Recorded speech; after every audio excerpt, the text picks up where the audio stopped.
Okay, ladies, so thanks for your input. It seems like burpees and inchworms are not fan favorites. So very quickly here, I'm going to show you a couple different things you can do if you see inchworms or you see burpees or you see plank jacks, anything kind of in that downward position. So the first thing I'm going to talk about is the inchworm.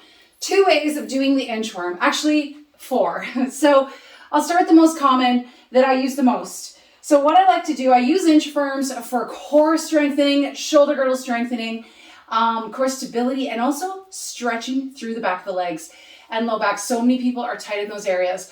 So if you find you can't bend, you can't touch your toes without kind of being in this position, inchworms are probably going to be good for you. So what I want you to start with is always touch your toes, whether that means you're bent or not. And if you want, you can do a few leg pumps here in that position. From here, I want you to tighten your core, right? So really engage your powerhouse.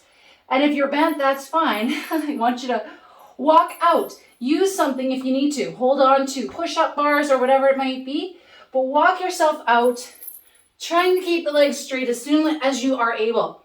That's the first option. Now you can walk your feet back up to your hands, or you can walk your hands back to your feet, trying to keep those legs straight to get the extra stretch. So 2 options: straight leg walk out, straight leg walk back, straight leg walk out, and then straight leg walk your hands back. Staying low. You don't have to come up every time and do that up and down movement. Now the other option is keeping your legs bent. This is great if you're doing a lower body or lots of big lower body movements in your workout. It's starting to warm up the quads, so keep the legs bent and come out like this. Take a rest if you need to. Come on up. Again, you can keep your knees bent on the way up, or you can keep your legs bent, okay, as you come back up and stand.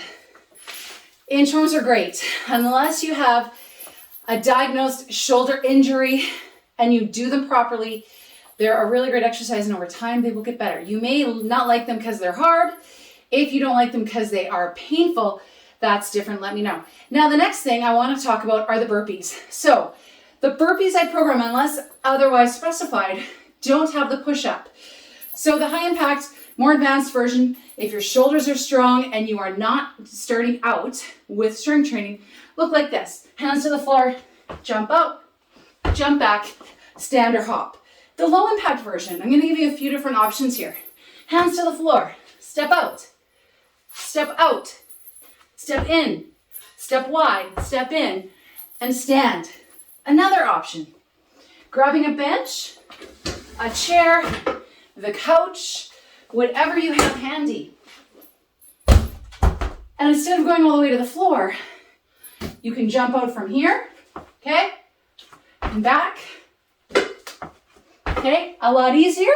If your wrists give you issues, you can come down to the forearm, jump out, jump back, going for power. Or you can step out, keep the shoulders right over the wrist, step up, or from the forearms, step out, step back, and up.